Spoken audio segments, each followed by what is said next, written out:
The English language is becoming ubiquitous, present in just about every country and society, and spoken by a staggering 1.5 billion people worldwide. This does not mean that the English language is perfect, however, and the lexicon does not cover every human sentiment which comes about. This here is where certain languages precede English, as they have invented words for situations that the English never thought of. In this video, we will unpack a few examples of these words, as well as the reflections they have on their respective cultures. Welcome to the Language Room Content channel, we hope you enjoy.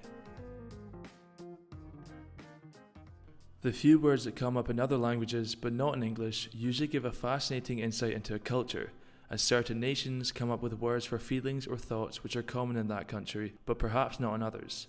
After all, why would you make up a word for something which no one feels the need to communicate? These words usually cover feelings or sentiments, and reflect the common thoughts which run through a country's minds.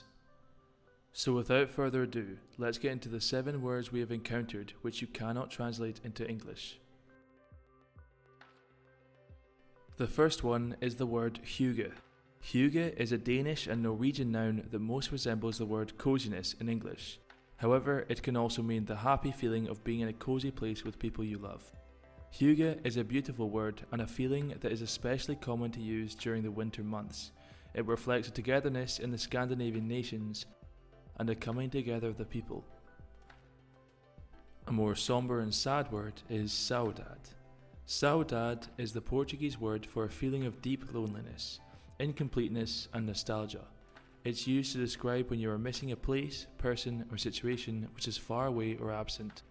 It is also the word that best describes the famous fado music fishermen's wives would sing when their husbands were out at sea.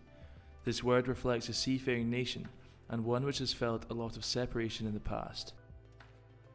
The Spanish noun sobremesa literally translates to over/on the table. It depicts the state of everyone having a conversation around the table once a meal has been finished. It is about the relaxing post-meal situation where everyone has finished eating but remains around the table to continue a good conversation.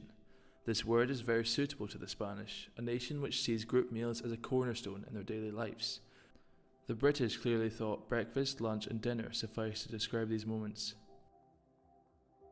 Fernweh is similar to nostalgia or nostalgic in English. Where nostalgia in English refers to a longing for a place we have been to before, Fernweh is the longing or homesickness for somewhere you have never been. It is also similar to wanderlust. However, instead of yearning to visit somewhere new, it is the feeling of homesickness for an unvisited place. This is quite a unique word and pertains only to the German language, perhaps a reflection of a nation which wanted to travel more but did not. Another melancholic word. Razblyuto is a Russian word which is used to describe the feeling someone has for someone they once loved. It is about the present feeling of a past love. This romantic word symbolizes the passionate love which Russians feel for one another, even after the fact. It shows the genuine nature of relationships there and demonstrates a culture rooted in fewer but deeper connections. Tartle is a Scottish word which means hesitation when recognizing a person or introducing a person. It is usually used when you've forgotten the person's name you are introducing or were recently introduced to. Despite now mostly an English-speaking country, this word still lives in the Scots lexicon, which is held onto by a minority population in Scotland. Although brief forgetfulness does not say a huge amount about a country, perhaps a sign of drinking too much whiskey. Wabi-sabi is a Japanese expression which means finding beauty in imperfections. It's the act of acknowledging and celebrating the imperfections in the natural cycle of life and death, growth and decay. A peaceful expression which is said to come from Buddhism. This beautiful word represents a long-standing love amongst a population where many live to see over 100 years of age. These words can of course not be directly translated, but with the right translator, the context can be communicated across to other languages. If you are in need of translations or other linguistic services, do not hesitate to contact us using the link in description and get your free quote today, so that the whole world can understand how you truly feel. That's it for this video. If you enjoyed it, please do not forget to leave a like and let us know what we should cover in our next video. Thanks again for watching and have a great day.